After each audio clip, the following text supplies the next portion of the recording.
Então vamos para a terceira aula de ICC2, certo? O Gustavo vai estar ajudando a gente nessa gravação. O que a gente vai começar a fazer? Até agora a gente viu como funciona o Bubble. Vamos dar só uma relembrada como é que o Bubble funciona.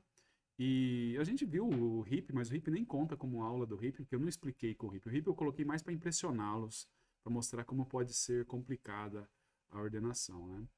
E agora a gente vai começar a ver os métodos um por um e comparar os métodos, certo? Usando um pouco da linguagem que a gente viu na aula passada sobre como é que é a complexidade, aquelas categorias de complexidade, certo? Então a gente vai tentar fazer isso. Ahn, Gustavo, fala para mim uma coisa. Você lembra das quais eram as classes de complexidades que nós vimos na aula passada? Você recorda? Tinha a linear, a quadrática, Sim. a logarítmica e a de. Acho que não sei se separa, mas log de n em n. E Que n log separa. n, na verdade, a É, gente n log fala. n, sim. Que é a linearítmica ou log linear. Essa aí não tem um nome muito Isso. padrão para chamar ela. Tem mais uma que você esqueceu aí, A constante? a constante, certo? Nós temos essas categorias aí para gente lidar, tá bom? Só para a gente também fazer no espírito de relembrar, ainda que está na gravação, mas tudo bem, vai ser rapidão. Nós vamos pegar o Bubble aqui e vamos ver se a gente relembra como é que o Bubble funciona, certo? Você lembra qual que era a ideia por trás do Bubble? Ele Sim. vai. Como é que era?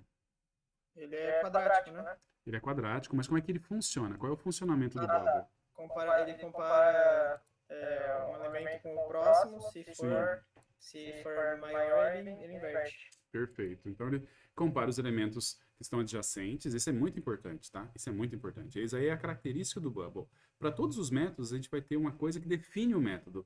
Então, às vezes, o aluno chega assim, olha, mas eu estou implementando o Bubble. Não está, ele está implementando outro método. Porque se está implementando o Bubble, ele sempre compara o cara de uma posição com o cara da posição seguinte. Só esses dois caras são comparados.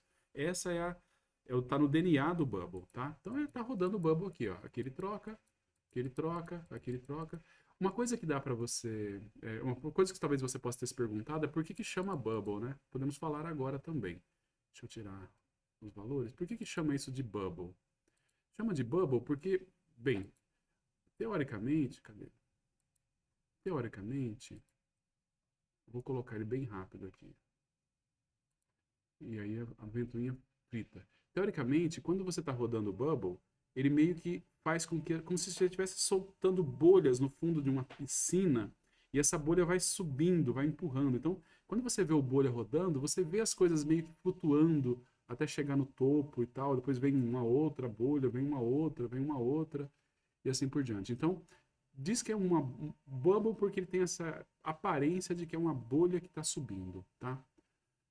Sei lá se concordo muito que é isso, mas se você vê o Bubble funcionando, você percebe que ele tem um pouco disso, ó. As coisas estão meio que subindo como se fossem bolhas aqui. Bem, te convenceu, Gustavo? Não, tô zoando. Muito bom, Convenceu. muito bom. Mas tudo bem. Também não é muito relevante porque que chama bolha, ele é o método da bolha, e a característica dele é que ele compara dois elementos um a um, tá? Achei que era o mais bobo. Não, não. Não é por isso não. Tem pior, tem método pior que ele. Então vamos lá, o que nós vamos ver agora? Nós vamos ver o método, que é o próximo método que a gente vai estar estudando, que é o método da seleção. Já é um método interessante também, que tem umas características interessantes para a gente ver. Qual que é a ideia do método da seleção? Tá? Tá. Imagina o seguinte, esse conjunto aqui, esse vetor, ele não está ordenado, concorda? Concordo. Obviamente. Quando ele estiver ordenado, tem uma peça que vai estar na primeira posição, na posição zero. Deixa eu pegar, mostrar o índice também. Tem uma peça que vai estar na posição zero. Qual que vai ser? Eu acho que é um, professor, é que tá cortando um pouco, não tô vendo a primeira, nem a posição 0 nem a 1, mas a que eu tô vendo aqui é 1. Tá bom. Deixa eu chegar um pouco mais para cá. Eu acho que talvez seja o jeito que você está visualizando aí, tá? Mas agora eu acho que você deve estar vendo melhor, né? Era o jeito, coloquei full screen agora dá pra ver. Tá bom. Vai. Então vai ser o cara da posição 8, né? É o um que está na posição 8 que vai para lá, certo? Então, o que você sabe? Você sabe que quando esse cara aqui tiver ordenado, esse cara da posição 8 vai vir para cá. Mas como é que você fez para descobrir que é o cara da posição 8? Eu Você... segui até ele, pensando de jeito mais máquina, eu passei todo mundo, fui comparando e descobri que esse era o menor. Exatamente. Você com certeza em ICC1, você deve ter implementado alguma coisa do tipo assim, dado um vetor, procure o menor elemento de um vetor. Você deve ter feito isso, que é uma coisa bem simples de fazer. Então, na prática, o que o selection faz? O selection, ele vai selecionar o menor elemento do vetor, certo? E colocar esse menor elemento na primeira posição do vetor. Então, vamos lá. O que ele vai fazer? Ele começa assim, olha, a primeira coisa ele vai, tá, eu vou varrer o vetor procurando o menor elemento. A primeira coisa que ele acha é o menor elemento é o cara da posição 0, tá? Aí ele compara. Será que não é o cara da posição 1? Não. É o cara da posição 2? Não. É o cara da posição 3? Não. É o cara da posição 4? É. Sim, nessa hora você fala, não, é legal, eu vou ficar com o cara da posição 4. Aí ele compara, é o cara da posição 5? Não. 6? Não. 7? Não. 8? É. Sim. 9? Não. 10? Não. Não. E aí vamos até o final. Chegou no final, quando ele chega no final, o que ele sabe? Ele sabe que o menor cara desse vetor está na posição 8. Então, ele troca o cara da posição 8 com o cara da posição 0. Certo? Então, olha, o 12 vai para a posição 8, o 1 vai para a posição 0. Feito. Aí, a gente tem duas coisas que a gente pode ver. Primeiro, o cara da posição 1 está na posição correta. Ele não vai mais sair dali. Então, eu não preciso mais considerar que esse cara na minha ordenação. Tudo que eu precisava saber sobre o cara da posição 1 já está resolvido. Esse cara é o menor cara do vetor e ele está na posição 1. Beleza? Mas aí, o vetor está ordenado? Não. Não. Mas a gente não pode usar a mesma estratégia? Só que agora, considerando que o vetor vai de 1 até 24? Pode sim.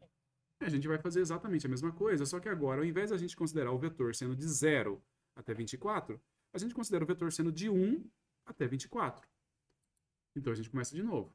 O menor está na posição 1. Agora está na posição 1. Agora, posição 4. Agora, posição... Posição... Não, tá na posição 4 também. 4, 4, 4, 4, 4, 4, 4, 4, 4, 4, 4, 4, 4, beleza. Cara, o segundo menor está na posição 4. Mas a gente não precisa nem pensar que é o segundo menor. É o menor cara que está entre 1 e 24. Certo? Sim. Então, esse cara vai para a posição 1. E aí eu troco, então, o cara da posição 1 com o cara da posição 4. E é isso que eu consegui. Vamos lá de novo. Agora eu vou pegar. O menor está na posição 2, certo? Sim. Agora, posição 4. 4. Agora, 4. posição 4. Agora, 4. 4. 8. 8. 4. 8. 8. 20. 21. 22. 22. Beleza, acabou. Então, o menor cara entre a posição 2 e a posição 24 está na posição 22. Então, eu troco esses dois caras. Eu troco o cara da posição 2 com o cara da posição 22. E aí, começo de novo. Vou comparar o cara da posição...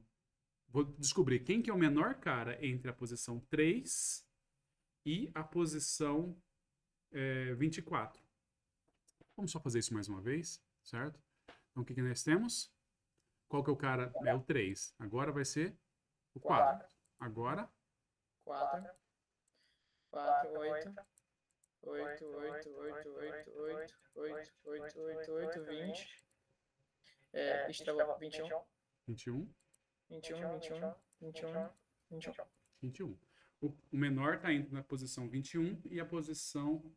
O menor cara entre a posição 3 e a posição 24 está na posição 21. Então eu troco ele com o cara da posição 3. Beleza, troquei. E aí tá indo. Repara que, olha, é diferente do Bubble. O Bubble, a ordenação ela vai se formando no final do vetor. No Selection, a ordenação vai se formando no começo do vetor. Certo? No começo do vetor. Você tem... Essa parte aqui é a parte que está concluída. Se você parasse agora, por exemplo, você poderia falar que da posição 0 até a posição 3 já está ordenado, que é uma coisa interessante também, tá? Aí a gente não precisa ficar fazendo todos, que daí seria meio judiaira, mas tem uma situação que é legal da gente ver. Pera lá, certo? Deixa eu ver se eu chego nela daqui a pouco. Vai trocar, ok, beleza, vamos chegar lá. Tem um sentinela também para Não tem, cara, não tem, não tem. O Selection, uma das características do Selection é que ele não tem muito o que eu otimizar, cara. Não tem otimização nenhuma. Aliás, a única otimização que a gente pode achar que vale a pena fazer, eu vou mostrar agora. Assim que eu chegar nela. Vai chegar na posição 10, tá? Na posição 10 ele deve chegar na otimização. Calma lá. Como é que eu faço? De ser o mesmo valor, de o próximo valor ser o mesmo valor que você tem. Não, eu fiz errado. Não foi nem na posição. Eu achei que ia dar nessa posição, mas não foi. É quando... Tá, eu vou mostrar depois, na próxima gravação. Ficou feio agora, tá? É quando o cara já tá na posição certa. O que fazer quando o cara já está na posição certa? Certo? E aí o Selection... Vamos ver se vai chegar em alguma situação dessa. Não chegou nenhuma ainda. Ainda não. Não vai chegar tão cedo, né? Tá? Não. Vamos lá. Não. Não vai acontecer. Que coisa. Então, na verdade, a única otimização que a gente pode pensar fazer é o que acontece quando o cara está na mesma posição, ele já está na posição que deveria ficar, na posição final que ele deveria ficar. O que a gente poderia fazer ali? E aí a nossa intuição é dizer, olha, se ele está na posição correta, não faz nada, não mexe. Não mexe nele, certo? Acho que vai acontecer. Não, nem agora, caramba. Não vai acontecer. Não aconteceu nenhuma vez aqui. Então, agora ele terminou, ordenou todo mundo. E a gente pode imaginar que isso aí poderia ser uma grande otimização e hoje a gente já tem que chegar à conclusão de que não vale a pena se preocupar com esse tipo de ordenação, tá?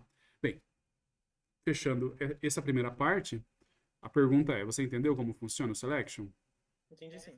Bem tranquilo, né? Vamos falar a verdade. Bem de boa.